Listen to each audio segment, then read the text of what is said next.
Hey guys, this is Gui Agustini, aka Sunspot himself, and if I can't be hanging out with Jubilee, I'm happy to be hanging out with the power of X-Men Familia. Hope you survive the experience.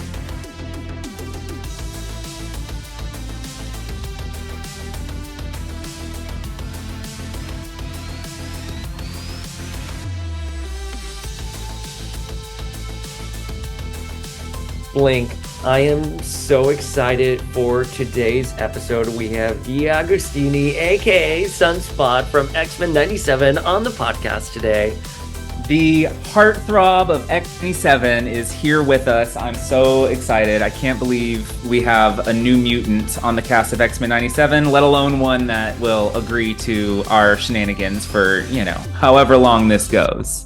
Oh my God, I love it. I was talking to his publicist and I was like, oh, we only need him for like 45 minutes. It'll be totally fine. And here we are at the end of a 2-hour interview recording the intro for it.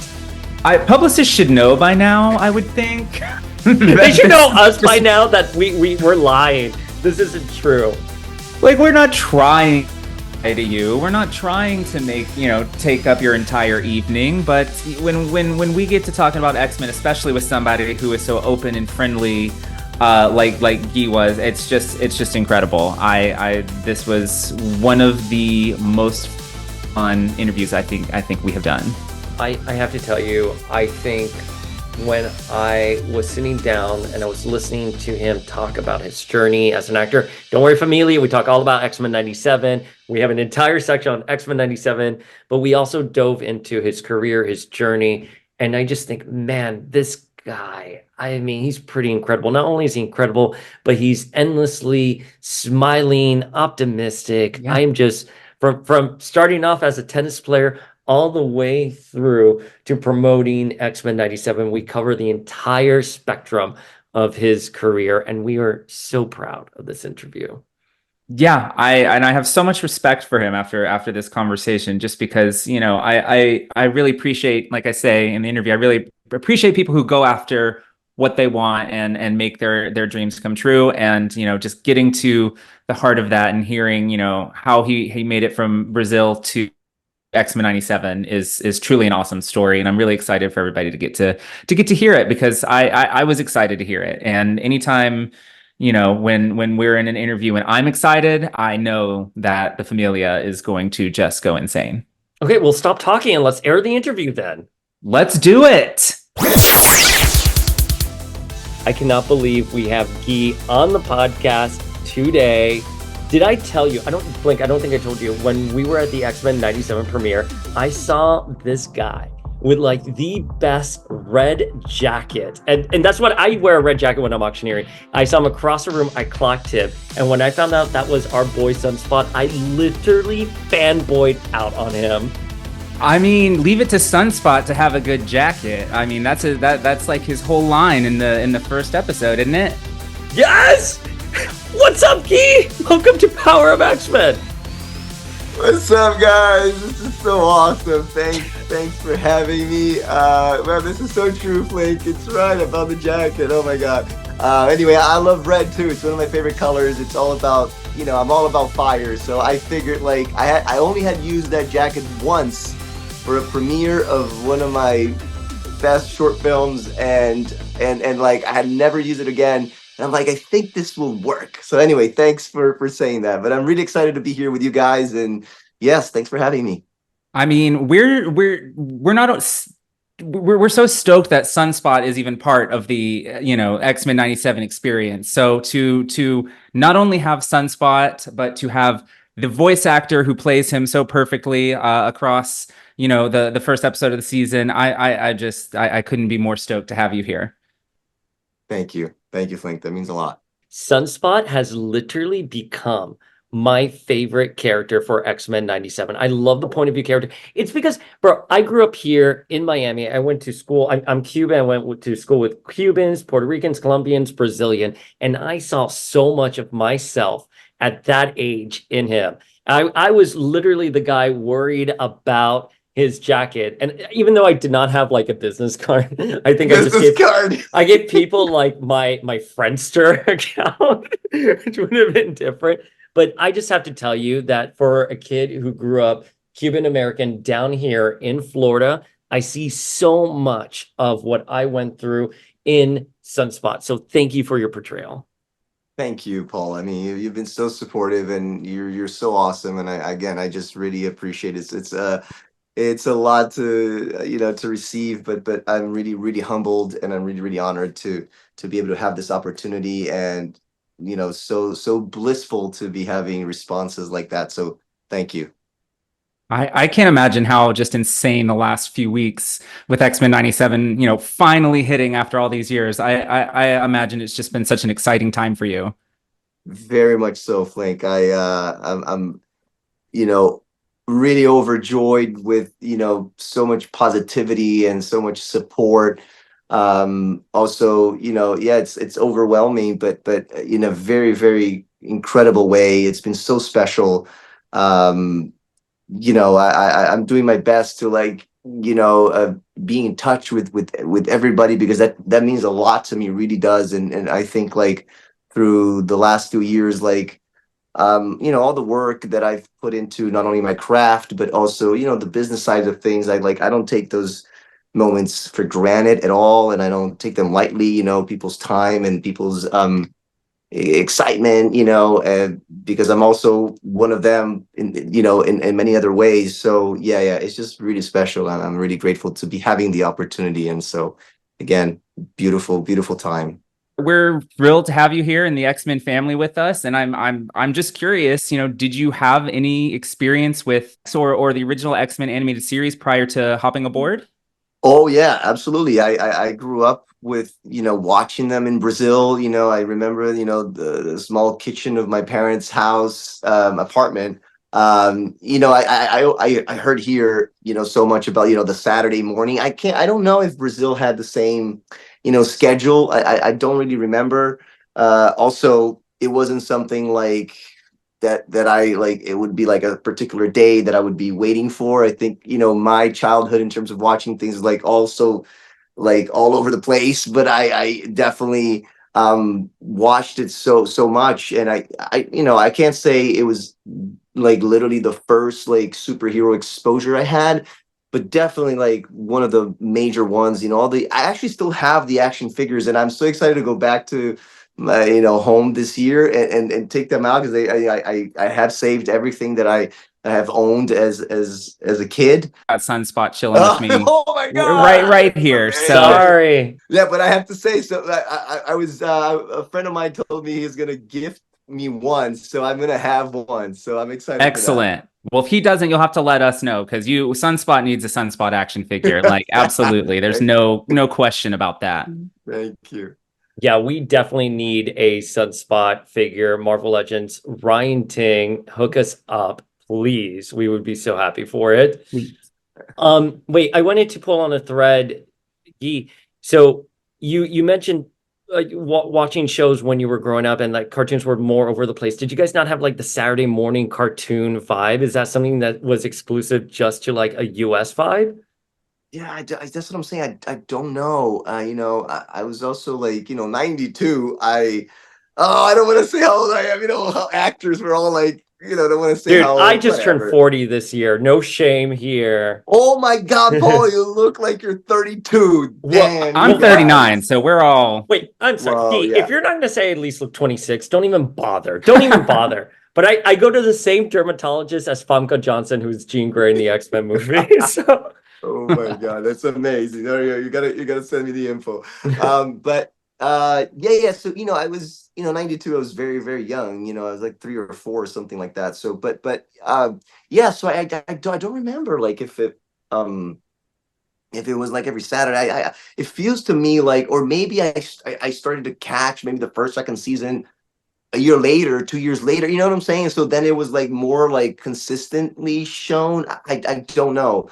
And I don't even remember which channel they would, because Brazil has just like we have here CBS, NBC, but there's bigger networks. Brazil basically now it's there's a little bit more of a competitive thing, but especially in the 90s, the Globo was the major network in Brazil, like it just dominates everything. And of course we had Cartoon Networks, and Nickelodeon, stuff like that, but I don't know like if Global had the licensing, and that's how I watched it, as I watched so many other things through Global.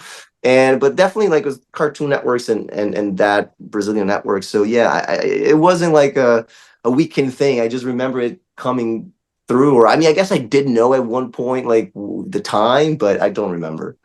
Over 30 years ago, so fair. Yeah. That's fair that you did it. All right, so when did you get the script, or when did you hear about X-Men 97 coming down the pipeline?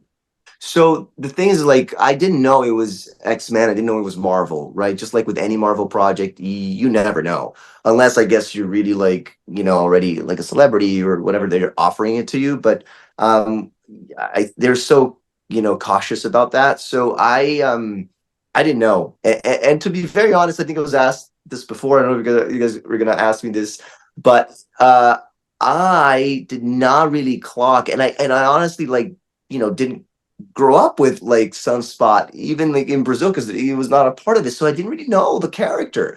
Obviously with the movies that came out, recently, it's literally like a few years ago that I really, oh my God, there's a Brazilian, a superhero, a Marvel superhero. So I didn't clock like the name was Roberto, but it didn't really cross my mind, and it had a different name for the project. So I actually went back to look at my emails, and I auditioned for it twice. So I got it first at in the fall of 2021. And then I think it was beginning of spring of 2022, and I got the same audition, but it had I think it had the same name for the project, but it said Elijah.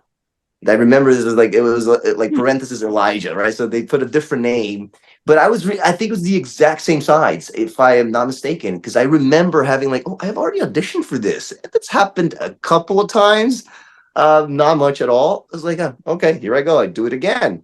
And then I found out 2 months later via an email of my agent that I went back to read it exactly what he wrote, and he was like, "Congratulations, Guy, you're going to be a superhero."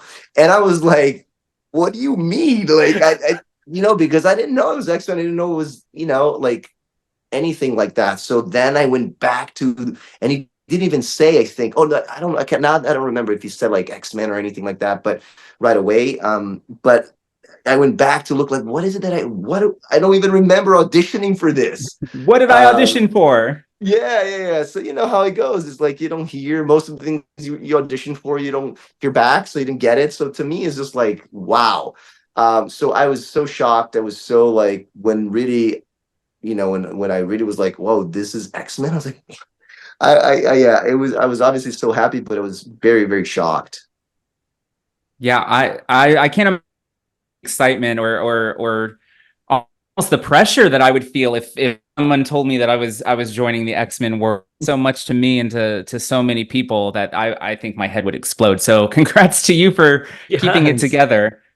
Oh, and let me add too, that is like, we can't say we couldn't say anything, right? It's been like, so then I'm like, who do I share this with? I was like, actually, I was in New York, and I was staying with my friend because I was doing motion capture for a video game that I had been doing, and then I was staying with a friend at a basement, and then I'm like, oh, I can't say anything. What am I gonna do? This is crazy. We know you have ties with video games, as we'll discuss a little bit more in this interview, but what do you mean motion capturing for games?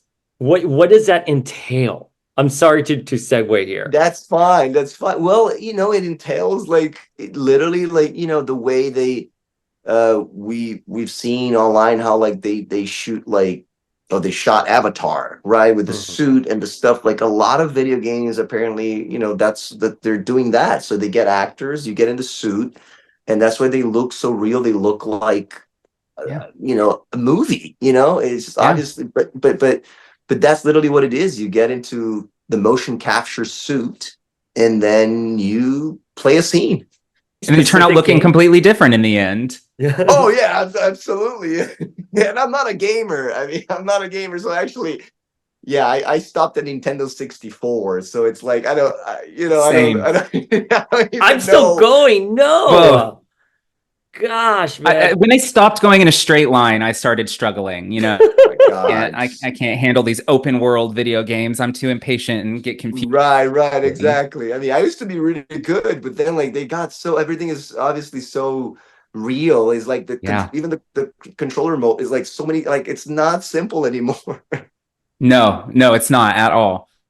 So jumping back to you were familiar with the X-Men, but you were not familiar with Sunspot. What kind of research did you do once you realized who you were going to be playing? Oh yeah, no, absolutely. And right then and there, like, well, I think the email actually they sent me a link, to the Marvel database that I thought it was like a private thing, but it's not, right? I think anybody Yeah. can access. So definitely that was, my main guide. I went to the source, and so then I just started reading, right? I started reading, went on YouTube, just researched everything that I possibly could. So as I usually do with anything that I have to research or just as an actor, I love that process of investigation and learning, right? Like that to me is one of the gifts that we have, as actors of like, but in this world, just to understand like what are his powers and how does he Yeah. actually belong in this world. So yeah. I can't imagine. That must be daunting knowing that there's like hundreds and hundreds of comic book issues out there that you could read and you could research. And I would, was that True. overwhelming at all? Yeah, no, yes, absolutely. It was. I mean, the thing is, but in a way, I was, it's also not like Wolverine, right? Like obviously that Yeah. we know more, but it's a little bit more limiting, in that way. But also like what you find, and I think because he hadn't been as exposed as it's happening now, right? So you don't find as much as obviously, right? So I was able to grasp, the main things that are the growing up and how the powers came about and what happened and how he was introduced to New Mutants first and all that kind of stuff. So when you're doing your research on him and you're kind of getting the scripts in for X-Men 97, what is your impression of Roberto? Like, what were your first thoughts? Like, are you like, I know this kid, or is he so foreign to me? Like, Uh-huh. what was your first impression for him? Yeah, no, I definitely didn't go like, oh yeah, I know this guy like so, so like close to home. Not at all. For many reasons. I think that the thing that I love the most and I think I held on to so much was the mixture that he has in terms of his growing up, with languages, with culture, right? His father being Brazilian, his mother being American, because my mom is Argentinian, my father is Peruvian. Like this makes like really love like, oh, this is something I totally relate to, right? And then obviously the parts that I had in my growing up in my teen years of like feeling like an outsider. I really, as an actor, I love the saying that Meryl Streep said where she goes, I look for the similarities because the differences are so they're there, right? The script, it's just given to you. But how am I like this person? Like, where can I, relate to? So that's how I started to like focus on, so and then that was very exciting to me. But obviously, then all the fun facts and the powers and because like this is wild because I think it was like a year before the audition or definitely from getting the news. Instagram has this fire filter that I had been using because I love fire. I love the heat, right? Especially like moving to Los Angeles from New York. I was like, I'm from Brazil. Like I love the weather, hot weather. And I had been using it for a while. It's my favorite. And then I was like, oh my God, this is wild to me. It's like, it's almost like I have this like I have this story on my Instagram that I saved because I had like the filter and I just said whatever I said and I'm like, you guys are not gonna get this reference, but eventually you will, because I'm like burning in fire and I'm like I'm literally on fire. And I don't know. I said I think because I said I like to believe that I manifested this for myself, I was gonna say I you would manifested that for sure. I 100% agree as well. And it fires your element. I mean, you found Sunspot. And it's always so funny how stuff like that works. I think we eventually connected at the premiere because you were talking to Kyle Thomas, who's a celebrity astrologer, and he was here like, "Oh my God, you got me Sunspot." And he would tell you that that was no coincidence, that you found your character, that that was sort of predestined. Wow. I mean, yeah, I don't know what to say to that, but I mean, it's just really wild. Yeah. I mean, listen, I'm not the celebrity astrologer I choose to here. believe it, and I'm yeah, definitely grateful to again to the opportunity, and even like obviously this happened after, but I did not like because we were it takes so long. It was like 2 years of like, and it's not like I'm going to the booth every day, right? Like sometimes like long gaps of things, right? But I knew from before getting into this, but even now, like it was not related to me already, like knowing I'm playing Sunspot. But I started an online company last year, and literally, which was it was based of another like cartoon actually in a way, but that inspired the because I'm a lover of the Phoenix, and so I was like my spirit animal is the Phoenix, and my element is fire, and so the logo of my company is literally like a ball of fire, like which I'm wearing here. I mean, it's very dark here. I'm sorry, guys, this the light just went off, but anyway, so yeah, I was like, it's all kind of like intertwined, and I don't know. I leave that to the universe, but definitely, I'm very grateful. Your mutant destiny, obviously. Can I ask, when were you able to finally start telling people that you did get this super awesome role? Was it when the casting became public last year? I'm forgetting when, or were you able to start slowly rolling it out? Because I felt like your casting and some other people was sort of put out there. You're right. No, look, at that level, it wasn't just, I mean, I held on to it until I guess the week of the premiere, or literally I think after the premiere, because even when a couple of weeks before, I think that we, the PR team got in touch with us, and my agent and all that, and when they releasing the trailer, they were like, "Oh, this is what's approved for you to post." And because of the things that happened, last year with the leaking, right? They were just, I don't know. I was very on the fence. So, in that manner, like publicly outspoken until like it was out, and people were starting to talk more. And then because before then I was like, I'm just going to keep my mouth shut. Not to say, my mom, like a couple, like a very selected group of people. Yeah. A little bit before, I was like, hey, I'm doing this, I'm doing that, knowing that I can trust those people like with my life. So, but yeah, it wasn't until literally the week of that I became more outspoken about it all. Well, I mean, you got to tell your mom. So come on, Yeah, you can't keep it from mom that and my you're mom one is of the like, X-Men. yeah, my mom obviously knows it, but my mom is, she's funny because, I mean, she's still loving. I love my mom. She obviously is my rock, and she's supported me in everything I've ever done. But she's like, "Oh, this is cool, yeah." And then like she's just like, it's like she's not into that world. She doesn't know much about it, and it's like, "Oh, that's great." So, and then it's nothing more than the excitement for me, be doing what I love and having another opportunity, so. So I'm just curious. We know that the cast recorded all of the dialogue together. What was that recording process like? Wait, no, that's Well, not. No. I mean, I don't know everybody. I for one did not have that experience. that Disney behind the scenes clip. No.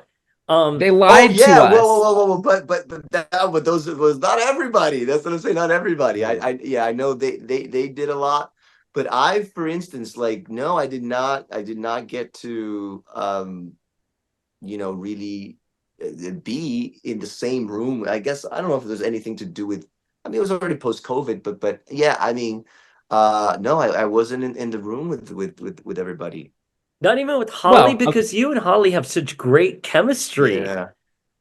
I know. I mean, it's kind of wild. I mean, she's amazing. I mean, Holly's amazing, and it's so wild how they were able to make it work. Um, yeah, and that's why like also, but not only that like the relationship and seeing that, but like so many different things, details I noticed when I watched the premiere of the animation they changed, right? So I was like everybody else. Obviously, I knew the story, but I'm like watching it for the first time because I'm also just like watching the things that I got to see were just my bits, right? Just Yeah. my bits that then like also changed. So it was very riveting, very exciting to be able to see it for the first time. Obviously, put it all together, but then like seeing at those scenes, and I'm like, oh wow, I'm hearing Holly had already recorded, is already there, and then I'm responding to it great. And then other times, like there was nothing. You know what I'm saying? It was like such a Yeah. an interesting process. Yeah.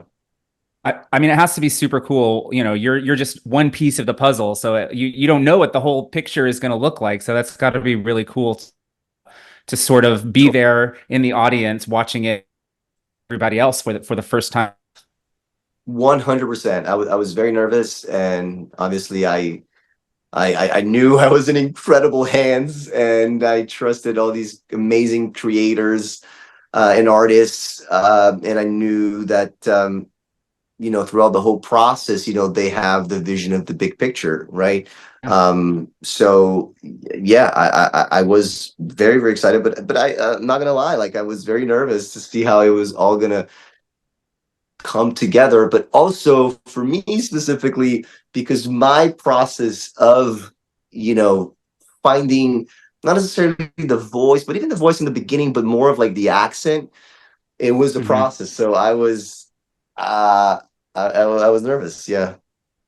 Well, you Well, you should have. certainly pulled it off. Yeah, Thank you you. pulled it off. Thank You you. sound great. The best thing, and I can understand why you would be nervous, Guy, because you are the point of view character. You are the Yeah. new Jubilee, kind of like walking into this team. And so much of the audience's perception is going to come through you and Sunspot. So it makes total sense. But wait, so if you guys didn't record together, I know Lenore recorded separately. That I knew. I knew because she, is in Canada. I'm curious, when did you start meeting the rest of the cast? When did you meet Lenore? When did you meet Jennifer? When did you meet Cal? When did you meet Holly? Oh, literally at the premiere, like I met No! Yeah. all of you, like literally. Really? Yeah. You and Holly came across like BFFs. Really? Like I thought you guys were long-term friends, that you guys were in the studio together, that you had been recording, that you had your own inside jokes. Did not know that that was a night Yeah, you it's guys were wild. meeting. Yeah, I mean, she has such a great energy, and I don't know, but in a way, like because towards the end, as we start to see picture and all that, like I'm hearing her voice. I'm getting all this relationship. It did feel a little bit like that. I'm like, oh my God, and then it's with a little bit of an obviously different voice, but she has such a great energy, and it was so so wonderful to experience. But everybody really, like obviously the OGs, the legends, I was like fanboying too. I had to like control myself, but like with I can't Cal, I'm like, imagine. what? Like this is you right here. This is I mean, crazy. what is that like? I mean, you're not physically standing shoulder to shoulder recording with them, but you are part of a cast with the same voice actors who voice this show. I mean, how does that make you feel? What is that like? I mean, Flink is just so special. I'm so honored. I'm really like, I think the words as I don't know, as cliche as that may sound, is it's as honest as I can be. I'm just so honored. I'm so grateful uh, for this opportunity, for this, be part of something so, you know, special to me growing up, and then to so many people. And I said this to Paul. It was like being there, like that experience when I'm like walking to El Capitan and I'm seeing this line of everybody dressed up, I was like, whoa. I knew this was going to be like a fan screening too, but it's just like, it was really, it's hard to put into words. And then everybody was so loving. Everybody's so loving to each other. And it's like, it's a familia of like these, people who love these characters, love the, what the whole show is about, and they, most of you guys know each other from all the, the cons and all the events, and then that was like so amazing, really amazing. Oh yeah, Well, you yeah, are gonna get to know some of the familiar faces in the X-Men community, especially if you're gonna start doing cons. A lot of us pop up everywhere. you won't be able to get rid of us. That's it. You're I stuck don't with want to. I don't want to. you're stuck with us for the rest of your life. You're gonna be like 80 years old, and we're still gonna come in and we're like, Yeah. oh, say hi, Familia. Hey. Yeah. Well, I'll be relishing that forever for sure. Yeah. My fireworks pun when talking about Jubilee here, but I do have to ask. Obviously, you and Holly, you can just tell from your performances that there's great, chemistry there. But is there meant to be a spark between Jubilee and Roberto after this first episode? There's been some debate On this maybe with podcast. between on this podcast as to whether there's we're sensing friend zone vibes or like potential flirtation. Ooh, so I love the debate. I'm going to let you guys have the debate, and I'm going to let you guys just like let the, I don't know, the excitement and the anxiety some of you have grow a little bit more until All you right. see it. Because, yeah, I think it's very exciting, and I love that you guys are so invested. But I look, what I'm going to say is that you guys won't be disappointed. That's all I can affirm. I don't think I could ever. Sunspot is part of the X-Men animated universe now. I don't think I could ever be disappointed. That's so kind. Amazing. Whether it is a platonic or romantic relationship aside, I think one of the clever things that the writing team has done here is that Jubilee is now transitioning from that point of view character to more senior X-Men, and she's looking at Roberto and she sees a lot of herself in him. And we get some of those early homages with the danger room that Flink had kind of pointed out, but also his rebellious attitude that Jubilee had. And Jubilee has to now be the bigger, like the big sister vibe. And I think that's just so clever with that. I mean, how is it coming in and being the baby of the team? No, I agree. I love that, because I think all of us, at one point in our lives, one way or another, we go through both phases, right? In whichever profession and whatever we do, how like, when we start to help somebody else to go through something that we've gone through, or if it's professionally, bringing the elevator down, as the expression goes, like I find that fascinating. I love that. And so, yeah, I'm okay. I'm okay being the baby. Hey, I am totally fine. I want to be part of it, and just being part of it to me is just like amazing.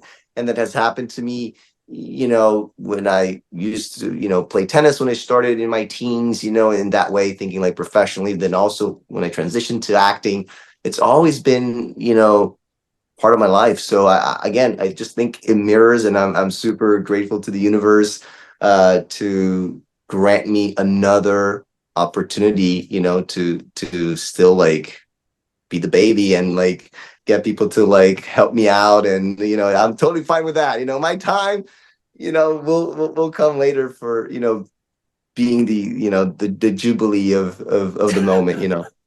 Yeah. Well, I have to say, it was definitely one of the more quiet scenes episode premiere, but one of my favorite scenes in the whole thing was a scene between you and Jubilee, that called back to the first episode of the original animated series, where they were having the discussion at Xavier's in the turret.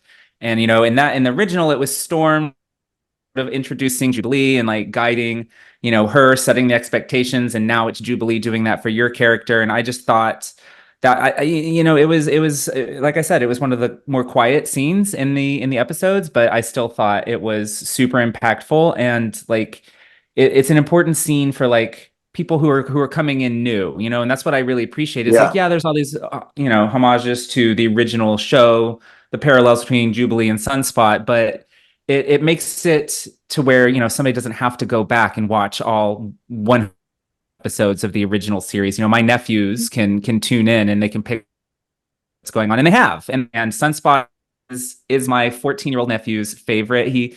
I believe he Oh, said he wow. has swag, which as far as I know, that is a compliment. Thank you. Thanks to your nephew. What's his name? Liam, Liam. Thank you so much. Please let him know. This is amazing. I I will. appreciate you, and thank you so much. I love the word. I'm gonna start using that. I have, he has swagger. That I like that. I like that. Definitely. So while Sunspot is a new character in the world of X-Men animation, he has popped up in a few of the Fox X-Men films. Specifically, he was a minor character in Days of Future Past in the scene set in the future, and then he was, of course, part of the core New Mutants team in that Mhm. film a couple of years back. Did Yeah. you see? Were those either of those films part of your research? Yeah, absolutely. I did. And I mean, and that's one like, and I also, those scenes are all on YouTube. So I really went back specifically just for those moments a few Yeah. times. There's great compilations of them, and yeah, I certainly did. Did you Yeah. pull from either of those performances at all, or you just really wanted to make it your own? Because I'm not seeing a whole lot of parallels, but I'm just curious if you let it sink in a little.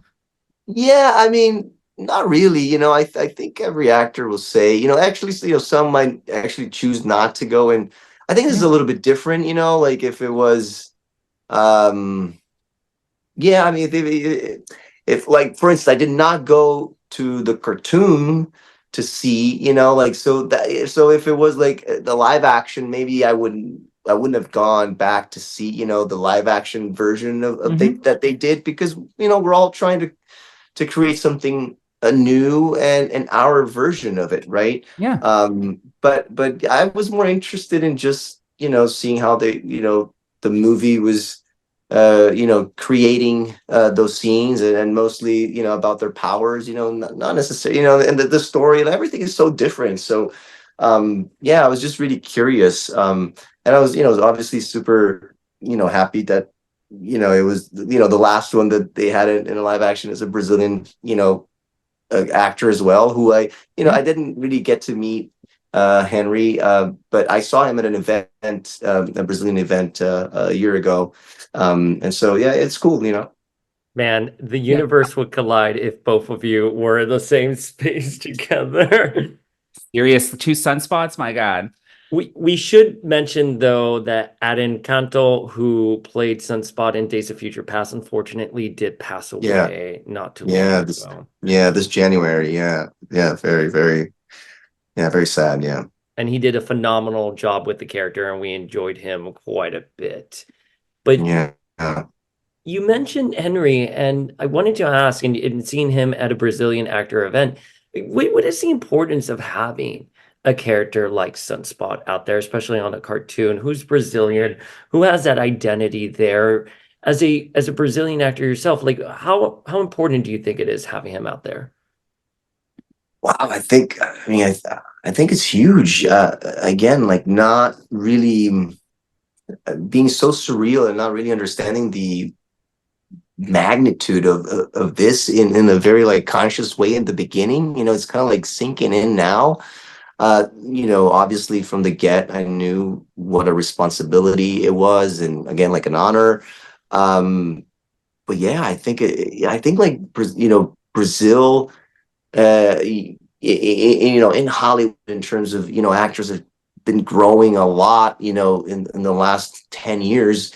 You know, we have incredible actors, incredible artists, and they've, you know, been able to like, you know, cross over like so many other, you know, I don't know, like I think there was obviously more like Spanish actors from Spain, right, that have crossed, and then Mexico and stuff. And so to me, it's I think like, you know, the first one, well, the first one was like even back in the day, you know, Sonia Braga. But I think like from my generation, Rodrigo Santoro, who really started doing, you know, bigger roles, and then like lately, obviously, our great Wagner Moura.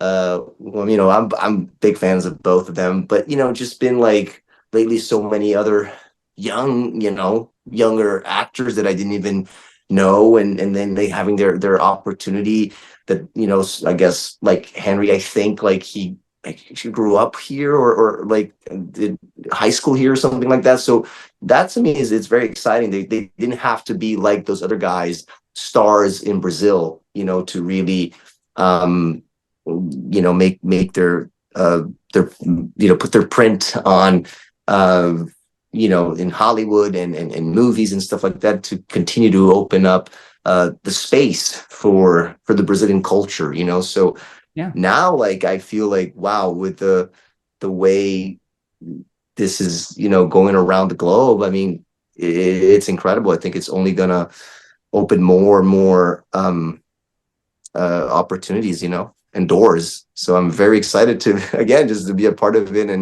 and help continue to like have that influence. I have to tell you, when we did our event down here in South Florida, and you sent the video for our screening, everyone in the crowd just erupted, plotting, saying how important it was to have you here. I mean, the character matters so much, especially for those of us here in South Florida, just to reiterate that point.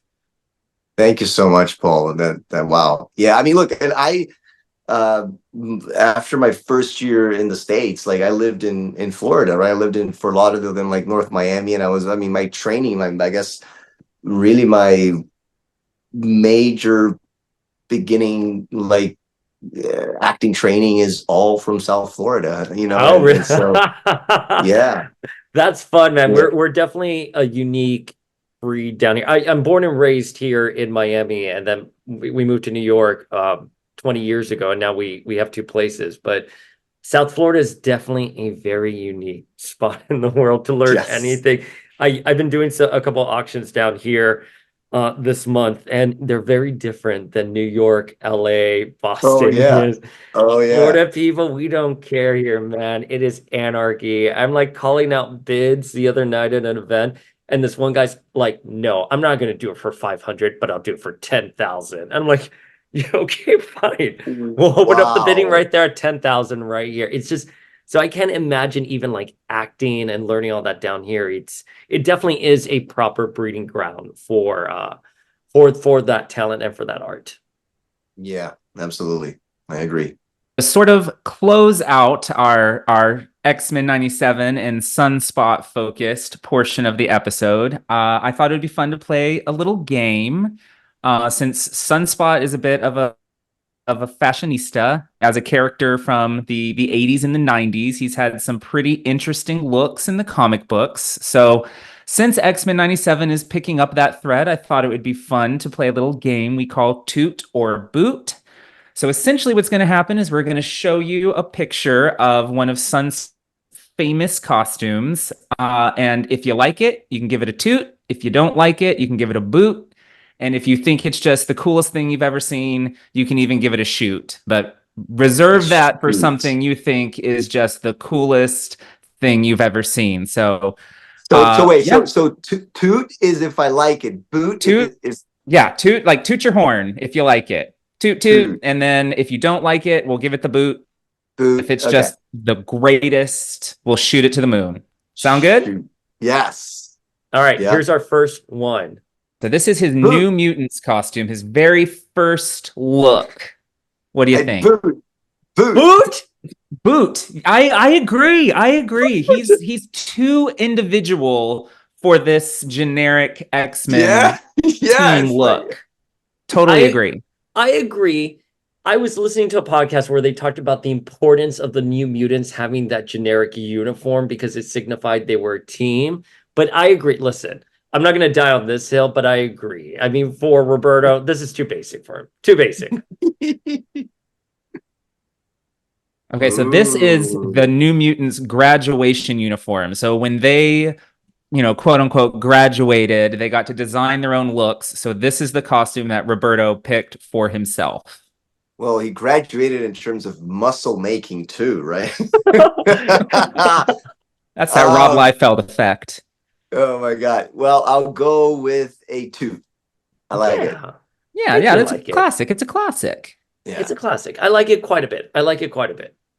All right, so well, number 3, this is probably his most popular look. This was what he was wearing when he was a part of X-Force in the early 90s. It's the Right. one on the action figures, on all the 90s trading cards. Right. Yeah, and you see, but it's hard because I don't know what's gonna come next. So it's like because I mean I love this is definitely a Toot, but I don't know if I can already go with a shoot. But yeah, Toot for sure. I mean, because I love red and I love those colors, but I just think I don't know. It's just like so dynamic, and I like the combination of the colors, and yeah, I like it a It's lot. it's that big yellow stupid collar for me. Like I Mhm. don't know what purpose that serves, but that Yeah, is fashion as far as I'm concerned. And yeah, and Guy, true. you don't have to say anything, but we have seen images of Sunspot's character design. One of it looks like when he's powered up and he has a bandana similar to this. So we're just saying we love the bandana with like the flowy in the back. I It's love the bandana. I love the yes, bandana. or the eye mask, however we call it. But yeah. Right. Mm, Yeah. mm, mm. Yeah. Okay. So Whoa. this one's a Rain little fire. controversial. This one's a little controversial. Some people would argue that this isn't even Sunspot, but he lost his mind a little bit and became a not just a villain, but a villain leader of his own Right. team called the Mutant Liberation Front.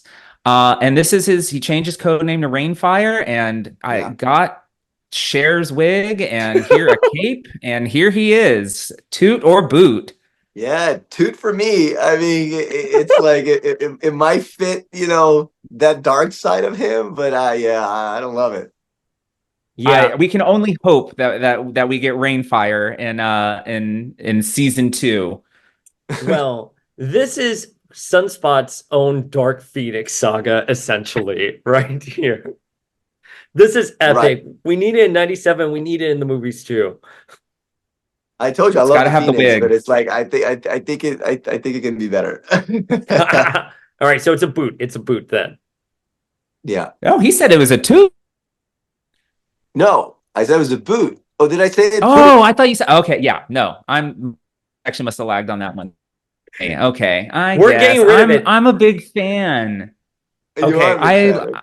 This Okay. That's okay. is my big fan moment, though. I love this X-Force outfit. He wore it in the mid 90s during Onslaught. This to me, I love this outfit so much. But Yeah, I don't want to sway the vote. Yeah, I don't want to sway the vote either here. But I mean, it's pretty awesome. It's my favorite too. Oh wow, okay. Yeah, I wouldn't say it's my favorite, but I like it a lot too. So it's a Toot. I think also because I don't know the way that the design is I really like all about it. But I see like the details, on his knee, whatever that is, and the boot or what. I don't know. I like it. Everything feels like so. Out there, and powerful. It feels powerful. It's got Okay. that mid 90s style to it. Like there's no need for him to be this accessorized as a superhero, but he showed up accessorized to the hilt and we love it. I Yes, love this right. look. He hired Right. a stylist for this one, and we're very happy Yeah, that yeah. he did. So this one is Yeah. from the early 2000s. They put all of, after the first X-Men movies, they're like, "Oh, we got to put the comics in black leather to match." So they all sort of got this standard team look. I actually don't remember what issue this is even from, because he wasn't around too much at that point. It was But Extreme X-Men. It was Extreme X-Men. yes. Max. This is his early 2000s leather look. Yeah, look, and I love leather. I love that, vibe and all that. But I think, like, again, in this succession of what we've been, seeing here, I'll say boot, because it just feels that, yeah, I mean, look, I like it, but it just feels a little bit like the Maverick version. Well, see, I love this look on like Cyclops or Jean Grey or Wolverine, or like the main X-Men Wolverine, team, yeah. who was all wearing those at that point. It just, but I agree, it's not right for Roberto. He would not want to wear something to fit in. He would want to wear something to stand out. I agree. It's not right for him. Yeah. 100%. This is an equivalent to his New Mutants look, which, by the way, they even drew him the same for it. Right. Yeah. All right. Well, what's your shoot then? Now, Yeah, if you have to give a that shoot. one, yeah, that one. And I wanted to say right away, but I didn't know what else This was one? coming. But yeah. No, the other one. The other one. Oh, this That one. one. Yeah, 100%. Yes, Okay, definitely. You know what? Bravo, right there.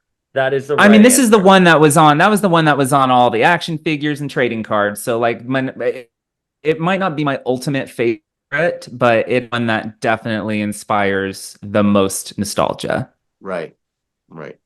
Okay. Well, I appreciate you humoring me and my little No, this was game. fun. I Thank was a you little very nervous, much, but Guy. This was fun. This was fun.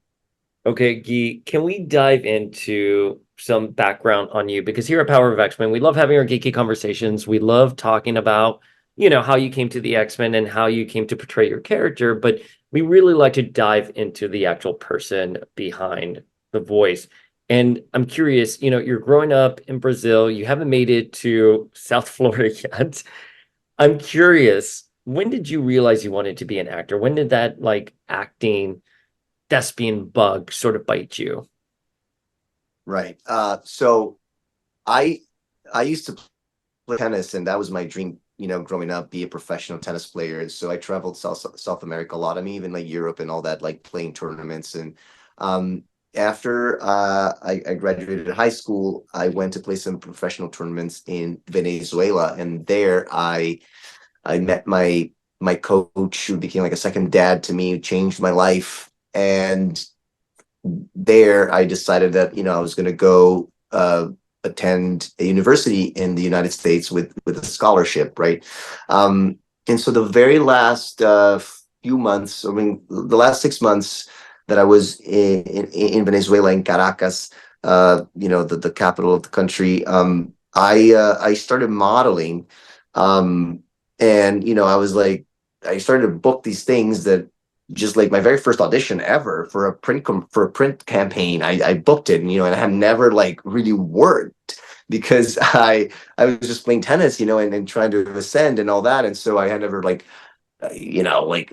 oh wow, we're gonna pay you to do this, and I started to do that, and started modeling a little bit, and then I had I tell this story because I think it's funny, but I went to my first commercial audition for a Subway commercial, and I love Subway.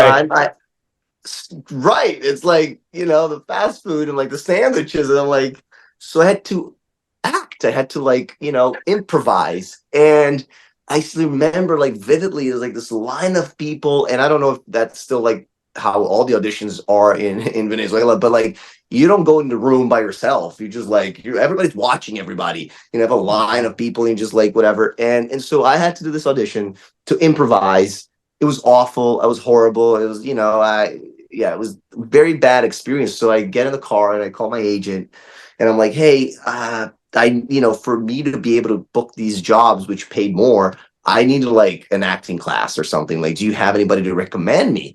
And because I was so into technique. I mean, that's what this coach is so brilliant at. Yeah, I was like, hey, just get me somebody who I can learn this simple technique or something fast that I can, so I can do it. So she recommends me to this teacher who had studied at the actor studio, and only really like worked with professional actors, very theater based. I audit the class, and I'm like fascinated about these actors emoting. The thing was so real. I grew up with like psychology of sport. I had a therapist growing up and all that stuff. So I really loved everything about psychology, and I related to that. In that class, it's just like, wow, this is so intense, it's so deep, and so I was fascinated, and I wanted to study with her because I thought, like, actually, I think at that moment it was not even about like the commercials anymore. I was just like, this is so amazing. And so she didn't want to let me study, actually, because I was very upfront with her. I was like, hey, I'm a tennis, player. I'm leaving in 2 months, I think 3 months, but I love this. And she's like, oh, I only work with professional actors. So I begged her. I was like, I am so like disciplined. You tell me whatever I need to do, I will do. You tell me the dates, like, and she let me. And so I read my first Shakespeare play. I'm a big Shakespeare lover. Romeo and Juliet, like, because growing up in Brazil, like, it's a bit little different. We don't have, like, you guys have like English courses here, and you study a lot of like Shakespeare. You read these things. Like in Brazil, not really. Not a lot of art, at least for me, where the way my upbringing was. So I think I read it for the first time in Spanish. Well, for those who don't know, like I speak fluently Spanish as I do Portuguese. My mom is Argentinian, my father was Peruvian, and so especially living there, like I became very, very fluent in Spanish. And so yeah, so that's where it really started, like that class and me joining that class. It was like so exciting, it was so scary. It took me, I don't know, like maybe a month or two for me to be able to do anything in the class because I was so terrified. I started with a little exercise, and one thing was leading to the other. I was very fortunate to meet this actor who was very well known in the country, and he took me under his wings, and he took me to another academy or studio, and I started studying there too. So I was at two places the last 2 months, and so that's really where it all began. And when I got to the United States, I was majoring in business because I didn't know what I was going to do. And I remember before I left Venezuela, I remember like contemplating and reflecting. This actor was very encouraging of me, and he was very like, I don't know, he said so many wild things to me, coming from somebody like in a positive way, like encouraging me to pursue this, or that I had something. And this person had like 30 years of career, had done so many big things. So I was like, oh my God, maybe there's something there for me. And then I get to the university, it's called Lander University in South Carolina, in a town called Greenwood. And I'm like, do they have a theater department? And they did. And I was like, I remember my first day, I saw the theater. It was a huge, beautiful theater. And I had this thought, I'm like, my God, imagine if I could, because I had never been in a play. Like I had done like 2-3 months of classes. I mean, I had done some scenes, but not much, right? And I'm like, imagine me being here. And then for me to be able to take the acting class, I had to at least minor in theater. I'm like, great, I'll minor in theater too. So I did that, and I started taking the classes, and I think I arrived in Greenwood at like end of August, and I think a few weeks later they were having auditions for Picnic, which is a play by William Inges. It was turned into a movie in 1950s with William Holden, and I can't even remember who was in class, but if it wasn't, I didn't know what an audition was. I had never heard that word. And mind you, like, I spoke English, but, it's like a lot of words I didn't understand. Yeah, I was and not as auditions fluent. are very different from where you're coming from. Again, it's like a line, like an assembly line. They're like, okay, thank you, next. It's not the US idea of auditions. Yeah, no. So I had no clue. And I forget, like, somebody was like, it was on a Saturday or Sunday. I was like, oh, what are you doing? He's like, yeah, we're going to this audition. You should come. Because I think it was somebody from my class. I was like, oh, okay, I'll go. And if it wasn't for that, like, because I think it wasn't a requirement from the class or the teacher. Anyway, I went, and all of a sudden I see these, they're handing like sides, and these people are reading in the hallway. I'm like so confused. And they give me something. I start reading. Half of the words I didn't understand what they meant, because it's like, I think they were all sides from Picnic, but it was like, very elevated kind of language, and very unfamiliar with for me at the time. So I go and I do a scene. I start reading. Everybody's reading, a cold reading and stuff. And I don't know, like I don't know what I did, but I got cast as the lead in the show. Wow. Attaboy. The I'm like, lead. the lead. His name is Hal. That's the character's name, Hal, played by William Holden in the movie. And that was Monique, my teacher, Monique Bagwell is her last name, which I'm in contact with now. I'm really looking I hope that this year we can make it work, because I really want to go back to Lander. I haven't been since I left, and we're trying to figure out how I can, come and be a part of the, somehow the film festival they're doing now. They have a film department, and I am so looking forward to be able to do that, like talking about, like give back, or encourage other people. But yeah, I mean, she cast me in my first thing ever, and couple months later, I'm like, on stage of that theater that I walked into, and I had imagined, I remember having like, oh my God, one day I would love to be here and doing that. But I thought I was going to be there for 4 years. I was like, eventually at one point, and then it literally happened a month and a half later. So Wow. yeah, I mean, it's a much longer story. I'm sorry, but Don't that's apologize. It's great. Yeah, we love it. We love it. That's how it all came about. I just Googled William Holden really quickly, and much like Roberto, he has swag. So there is a common denominator. It's the kind of characters you gravitate towards. That's funny. That's funny. It seems like you've been on quite a journey at this point. It seems like from Brazil to Venezuela to South Carolina. We know you ended up in Miami. What was it like when you finally got to Hollywood? What was the motivating force to get you there, and what was it like when you arrived? Ooh, okay. I'm not going to extend myself so much, but so when I was in Miami, which was right after South Carolina, literally a year after, I wanted to do movies. I wanted to be in movies. I grew up watching movies with my dad, and I loved movies, right? And so, though my beginning training was all theater, in Miami I started to like focus so much more in film and TV. So I was like, I want to move to Los Angeles. My goal was like, I want to go to Los Angeles, Hollywood, movies, and all that kind of stuff. But then life went in a very different way. I went to New York. I attended an acting conservatory there. I'm very grateful. I think it was like, again, I don't know, the world, or our lives, the universe sometimes work in ways we don't understand at the moment, and then we look back and we're so grateful for it. But like, it was the greatest, hardest, but also greatest experiences of my life, and I'm so grateful. But then I was in New York, and I stayed there until the pandemic, and then pandemic happened. My life changed. A lot of unfortunate events, and very sad, very hard. For me, for my family. I mean, obviously, all of us with the pandemic, but yeah, it really was a transformative moment, that I went through a lot of pain, a lot of suffering.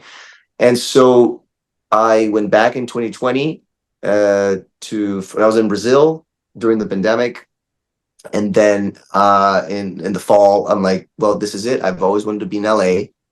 Everything stopped, nothing's holding me back. And through the transformative moments I was going through, the main driving force that I carry until now, that is, we've all heard, but really I was really holding on to, because I believe it so deeply now. It's like, we gotta follow our heart, and the little voice that we hear, in our mind, in our heart, like that, our intuition, all these things. And I'm like, I've always wanted to be in LA, and this is it. This is the time.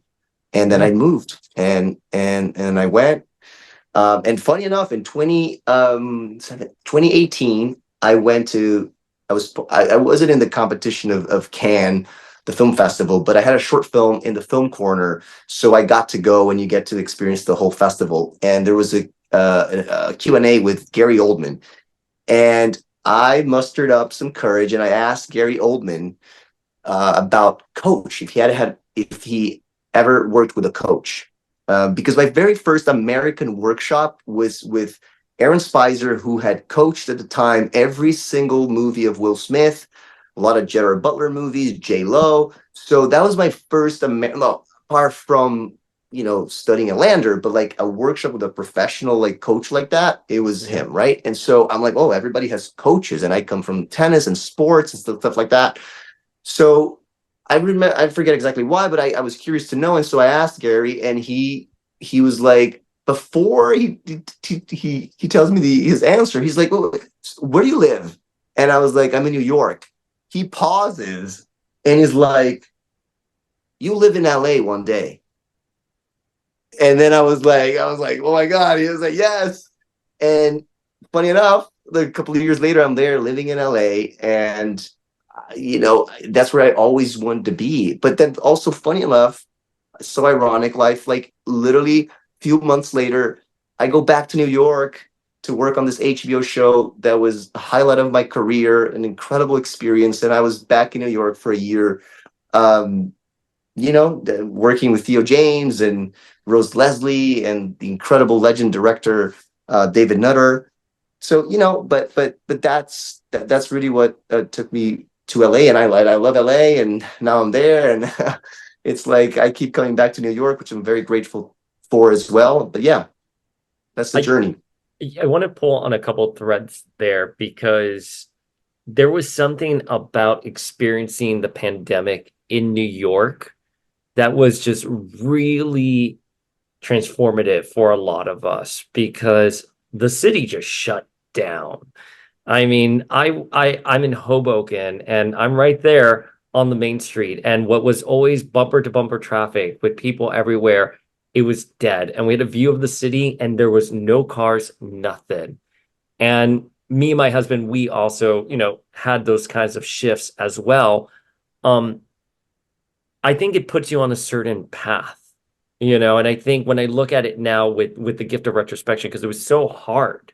We had so much death in the pandemic in New York. I mean, the Hertz across the street from us, they were leasing out the cars to transport bodies. I mean, that initial on like March 2020, April 2020, we thought New York wasn't coming back. So a lot of us, we stuck it through, or we left. We came to Florida for a couple months. But I think now you see how those paths kind of put you on where you're at today. And I'm curious, so you make it to LA, and obviously it worked out for you, because here we are.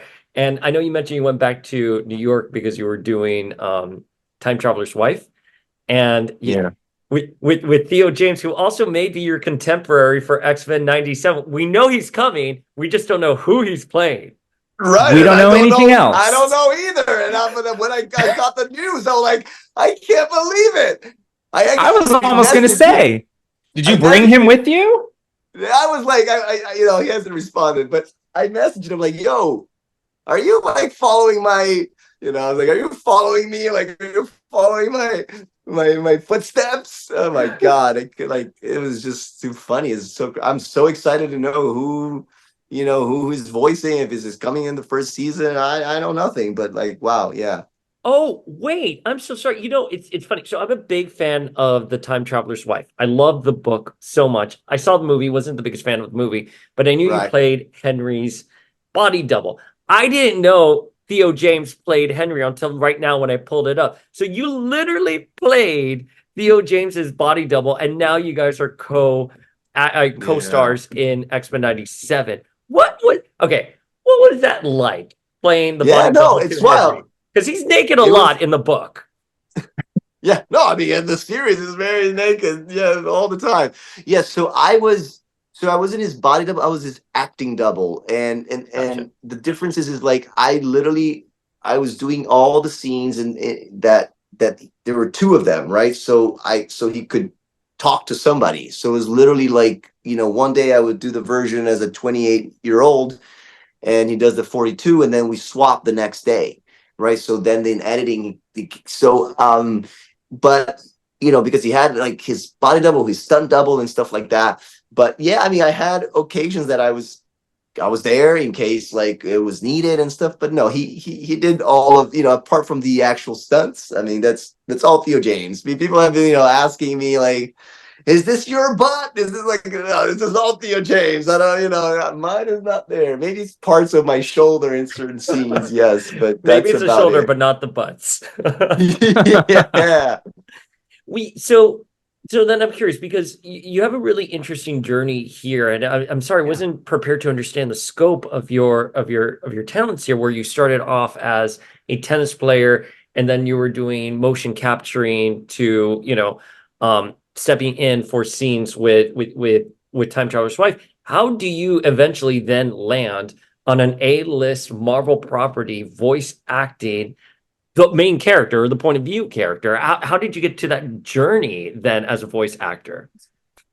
I mean, yeah, it's pretty wild. I mean, I think with everything, you know, since the story I told you about, like how I fell into acting in a way, I think like my journey has been just like in a way like going with the flow. And Roberto says, right, to Jubilee, Viva and deixe viver, which is like now I'm like, which means let and let live, let, like, just like you go with the flow. There's like, and I don't know, like, well, the main reason and how it actually happened was in New York. You know, I was represented by, I am represented by a very, you know, good, strong agency for voiceovers, and because I speak Spanish as fluently as Portuguese, but mostly like the Spanish, right? There's not a lot of Portuguese stuff, but so you know, I auditioned a lot. I did several like campaigns in voiceover. You know, I guess the biggest one voice wise was at Toyota that I did a campaign for a year or so in New York. And so when I moved to LA, even though my contract was across the board, you know, the agents in LA and the agency in LA had to like want to work with me, and so thankfully they did. So I made the transition. And then, you know, things with the pandemic change in terms of like you need to have, you know, Source Connect, like everybody has to have Source Connect. So and I did like used to audition for animation a lot, but I think LA has I don't know if there's just a stronger department. They have much more. But I actually remember that in 2020, during the, you know, like I was in LA for 2 months and staying with a friend, and I did my first animation course, like just like, oh, you know, because my friend was friends with these ladies who run like courses and stuff like that. And I was like, oh, let me do that, because I had only done a couple of voice classes for like mostly commercials and stuff like that. So that was the only one that I did, and it was fun. It was interesting, and you know, they had so much experience, and also I remember the younger a teacher. You know, she was a voice for Disney characters and stuff like that. So I got a little bit of that, but then I just like started auditioning, and I think it was mostly after I got back to town in 2022 after Time Travelers. Not so much while I was in New York in 2021. But yeah, so then like I started auditioning for animation because of the LA department of CESD, you know, who represents me for that. So yeah, that's literally how it happened. I honestly, I'm really not surprised that you're finding all of this success now, because it just sounds like anything that you're interested or curious about, you just throw yourself into wholeheartedly. You're like, oh, this animation, talk to somebody, let me get some experience with this. I mean, it doesn't, you know, obviously luck is part of it, but it sounds like your work ethic and your curiosity have really driven you to the in your career, and kudos for that, because a lot of people, they don't have that ability to make it happen for themselves. So I think it's really incredible just to hear you talk about all of the things that you've done and all of the situations that you have willfully thrown yourself into, and now you're seeing a return on those investments. And I'm always happy to hear curious, hardworking people find success. So good job. Congratulations. Thank you, Flank. That really means a lot because I really believe so much in that, and I think that if there's one strength that I have is to do that, is to the things that I'm passionate about, what I want to do. I really just commit 1000%. And there's only been two things: tennis and acting. There's so when people have asked me like have you ever thought of quitting and this and that? I'm like, not really. It's just like with tennis, there's a different situation. There's so many other variants with sport, right? There's like, you can't just be doing it. Like you either good at a certain point or depending on the sport, like you have, otherwise you don't make a living. But so, yeah. And so thanks for saying that. But I do always my best as much as I possibly can. Yeah, no, and stay curious is something that I have always, lived by. So, and it seems to be working for you, and it's working for me too. So everybody out There you there, go. just Yes. stay curious. Everybody out there, curiosity is very important. Yeah. Curiosity did not kill the cat. No. Yes. There you go. So I do want to circle back. I didn't ask at the time, but when you were doing motion capture for video games, what video games are you doing motion capture for? So, well, the one that I can say, because it's, my IMDb and it's out and it's been literally the one that I started with, and the one that I really did the most was Red Dead Redemption 2. Okay. That was my entry to that world. Also not like, I always say, like, I've been always going through the back door.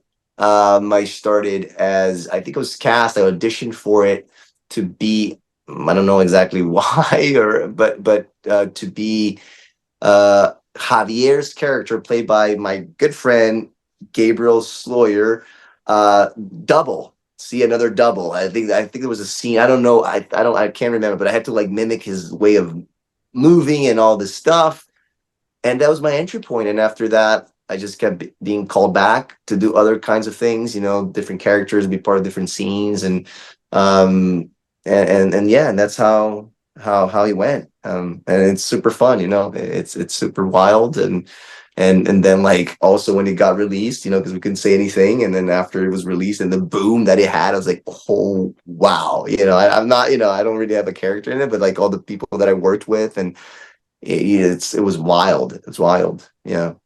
Okay. I'm so fascinated. On your IMDb, you do have Grand Theft Auto, and I have to ask because the new Grand Theft Auto is all about Vice City, and it's obviously stand-in for Miami. Are you returning as what you were doing before, giving some voice work? I don't know if you were doing motion capturing. We're not going to try to get you in trouble on that, but are you going to be involved in some way with the new Grand Theft Auto? No, I actually, no, not really.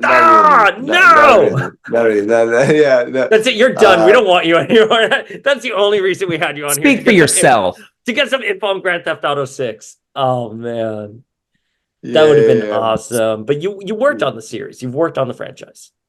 Yeah, I was, and even like, to be very honest, like I didn't even know what he was. Like, again, they're so like secretive about things, and again, because I don't have like I didn't have a major character per se, right? So it's just like I don't even know. I don't know what, because that I don't know if it's for Red Dead. It's already out. Like, I keep like, I don't even like. I just show up. So yeah, when I saw like, you just show up and do your job. Yeah, I do my job. Yeah, and then like it's there, and my IMDb is like, whoa, this is wild. So, I mean, yeah, looking at your IMDb, you do have some varied experiences, and just talking to you, you have wildly varied experiences. And I'm just curious, how does it feel working on a Marvel project, and how does that experience differ from all of your other experiences?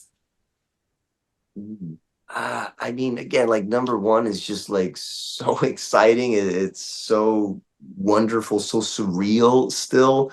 Now that it's out, and all this attention that we're getting, and all the feedback. But yeah, the experiences are very different also because like in the animation voice work, I mean, this is the biggest thing that I've done. And so, the journey of recording everything, of being part of it from the start, like it was very new to me, and so I obviously learned a lot. I had done I think before I got cast, I think I'd already done. I'm in 2 episodes of Spidey and His Amazing Friends as a Best surfer duo. dude. Which I grew up surfing. I'm not a great surfer, but I love surfing, and I grew up surfing in Brazil a little bit. So I mean that was so much fun, to have because I was saying like, oh, this is the first original, because I've done dubbing and stuff like that as the original voice, but I did do the original voice of this surfer dude in Spidey, but other than that, which was very short, just short appearance in these 2 episodes. But yeah, I mean, it was just very, very new and very exciting, and again, just very wonderful to work with the whole team. And I have to say, I think the most special moment, though, still like in the voice work, but like getting there the first day, seeing the whole Marvel team and all the creators, and then like hearing like this is your character. We are here to support you. It was such a wonderful moment, and I'm so humbled by, because I'm so passionate about this art form, and I've put in so much work, and I've been telling myself, my time is, I mean, I can't wait for the moment to have that my character at that level, right? Because then again, Yeah. the other experiences, especially in the TV world, you know uh, with the time traveler's wife, it's like I'm not really in it, right? It was an incredible experience and all that, but it's like, this is not my character. I don't have a character in the show. So yeah, it's very special, very special. Well, I'm curious because it is very special, but you've also gone on this amazing journey from auditioning for a Subway commercial to hoping that you were going to get this role in a play in college to moving to New York. The pandemic hits you. I mean, life is really happening to you. You're really hustling. You go on this audition, you don't know what it is for. What was Elijah? That was what the project was called. And then you get an email saying, guess what? You're a superhero. And then one day you wake up and all of a sudden your name is out there. You're thrusted into X-Men lore, and you're not only representing X-Men lore, but also representation on the internet and all these conversations happening. I mean, that has to be like kind of very absurd to wake up to one day with that kind of journey. Well, the way you just put it now, Paul, like, for me, I was like, wow. I never reflected on it that way. Sorry. Yeah, I don't. No, but that is a journey, man. That's Well, truly like thank you. Hollywood, like modern Hollywood, like you made it, kid. You know what I mean? Kind of deal. When you're trending and all this stuff, and like it is, you really are a wonderful success story. Thank you, Paul. Yeah, I know. I think, like, for me, is almost like a little bit in the tennis analogy, with one of the greatest, Mr. Rafael Nadal, that he's like, it's all about one point. It's about this point, right? About talking about the moment, right? These like, Yeah. it's one point at a time. And so, of course, and I love, like, Steve Jobs said this in his commencement speech, that you can only connect the dots looking backwards, right? So I love that. It's always stayed with me, and I do look and I see these connecting things. This year so much with tennis, like tennis is giving me everything, like so many important moments. But it's so brief. Like, I had never put it like the way you did, and again, I appreciated it. It's like, it's so kind of you to say that, but I'm always doing my best to or I've trained myself to really believe in living in the moment as much as we can, as like going after the thing that I want that's over there. I don't have a problem with that, as I think, like, we have to dream, we have to believe, Yeah. and in that we want, that's out there. And then at the same time, we have to be very present and do the best that we can today, right? Because, like with anything, the actions, I love this saying too, the quality of our choices and of our actions will determine the quality of our life. Cool. So, obviously we have 8 episodes left of X-Men 97, which of course we are all looking forward to, but I'm curious if you have any other upcoming projects you would like to tease. Yeah, I actually do. This is exciting, and I just learned like a couple of days ago that I had the dates wrong, but I have an episode coming up in the new CBS show Elsbeth that I was Nice. I was a part of. I filmed here in New York last month, and because they only showed the pilot, and now next week they start showing a second episode and so forth. I thought that my episode was going to air this week. I'm on the 5th episode, but so now it's going to be the end of April. I think it's April 25th, the 5th episode of Elsbeth. Yeah, I'm really excited. It's another dream come true.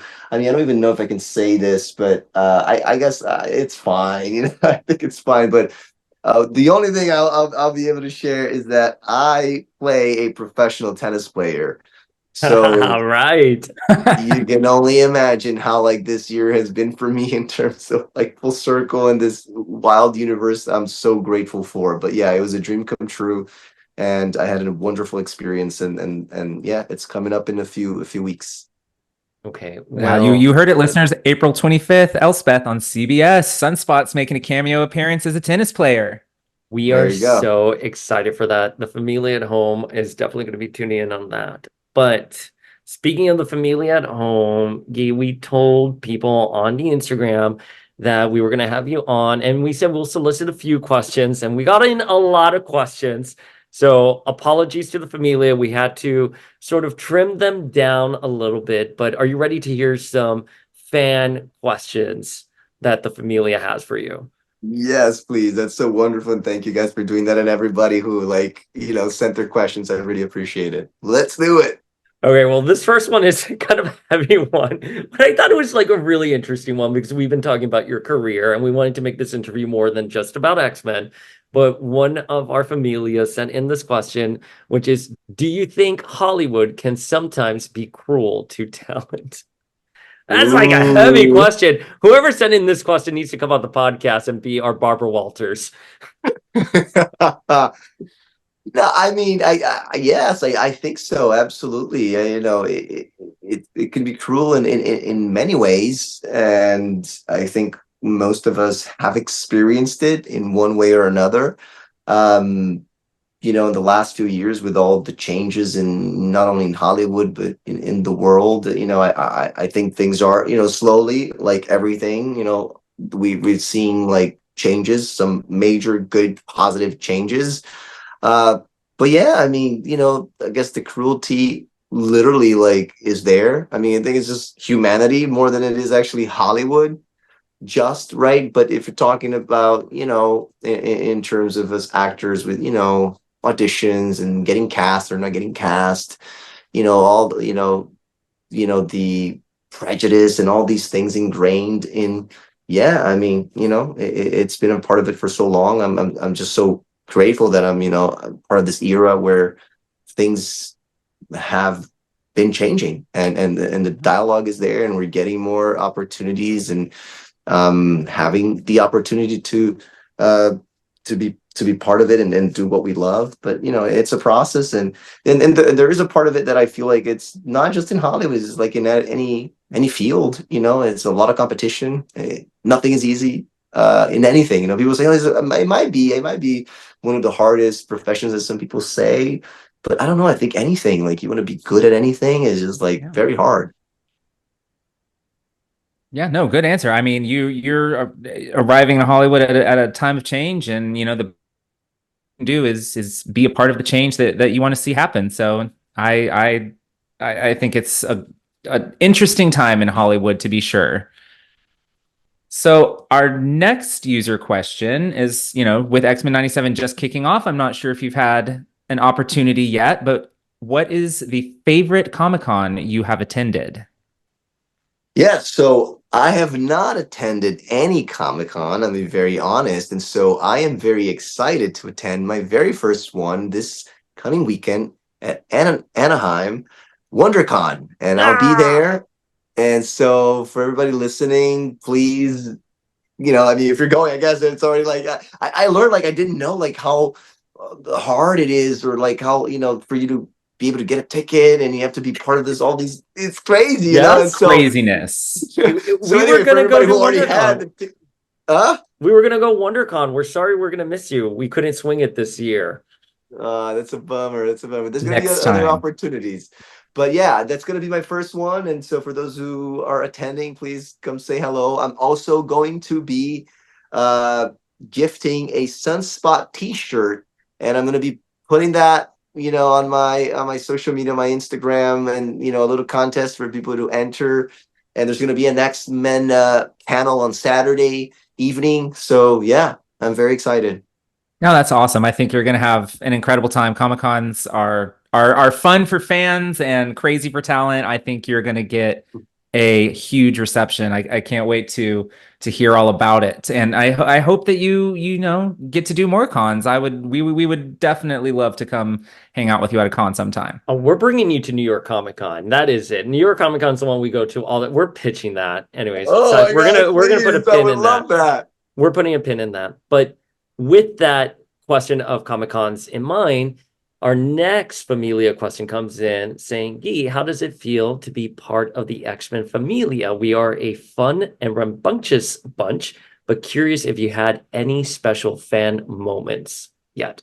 And by the way, Guy, the only right answer for this was us meeting by the pool at the premiere. That is the only right answer you have. That is true. So that's what it is. That's the answer right there. But no, look, like I said, I am overjoyed. It's just so surreal to be part of this Familia, because really, like I said, it felt like, especially that, the after party afterwards, where I started, meet, a lot of you. It's just like, oh my God. I mean, it's so much love. There's so much care for each other. And I really, it really felt like that. So look, it's been wonderful. It's been so surreal. And I mean, I have to say, being when I saw him, but I was like, a little timid, and I'm a little introvert at times. And so what I was one of the very first ones to get to, the after party area. And then a little bit after, Cal showed up, and I was like, he sat down literally next to where we were sitting with me and my friends. And I'm like, oh my God, I gotta take a photo. I gotta take a photo. So then I did. And he was so cool. With his, obviously his move and stuff, and Yeah. the three fingers, and signature move. And it was so special. I think that's like one of my favorite moments. Amazing. That's amazing. You're just like us. You geek out just like us. Oh, absolutely. So, all right, our next question is maybe diving into a little bit of the research you did for the role, but do you have a favorite moment spot from the comics? Yes. Yeah, it's true. I did. I was, the team Marvel, sent me several, issues of the comics, which was really wonderful. And there's one on the New Mutants, and issue number 7. I thought it was so funny. He's narrating what's happening. And they're like, they're in trouble, and they're been captured and stuff. And then all of a sudden, Deathbird shows up, and the guy, like the guys that like kidnapped them or like had them hostage and stuff, like one had a bird head as well. So she comes in and like slices the guy who had like a bird head, who was saying was gonna slice hers and stuff. And then she goes, well, and he narrates it, right? So he says, like, and then she goes and she kisses me. And then right after, she punches me in the face. And then she kisses me again. I just like couldn't. I died. It was so funny. And then he continues and he said, and then I monologued parts from Notting Hill, and oh my God, I'm blanking on the other ones, like all the Julia Roberts movies. I'm like, oh my God, it's too funny. Anyway, that's my favorite one. No, that's a good one. That's a good one. Notting Hill. It I was can Notting picture. Hill. It was Notting Hill. That was the Julia Roberts movie that's mentioned. Yeah. Right, but he mentions 2. I mean, he mentions 3. Yeah, let's see. Pelican Brief, Notting Hill, and Pretty Woman. Pretty Woman, yes. Oh my God, yes. Oh, that's an awesome moment. Any moment that involves Deathbird, I'm here for, especially. So then sort of piggybacking off of that, the next question that we have from our listeners, would you rather see Sunspot on the New Mutants or with X-Force? Oh, tough question. That one is a tough question. Pros and cons for both. Right. Okay,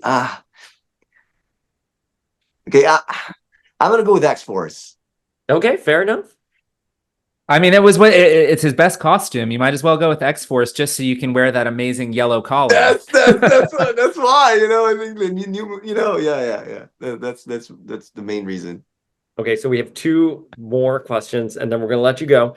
The penultimate question is, and we know you had to be, diplomatic when you answer this. What can we expect of Sunspot this season? Yeah, very tough question.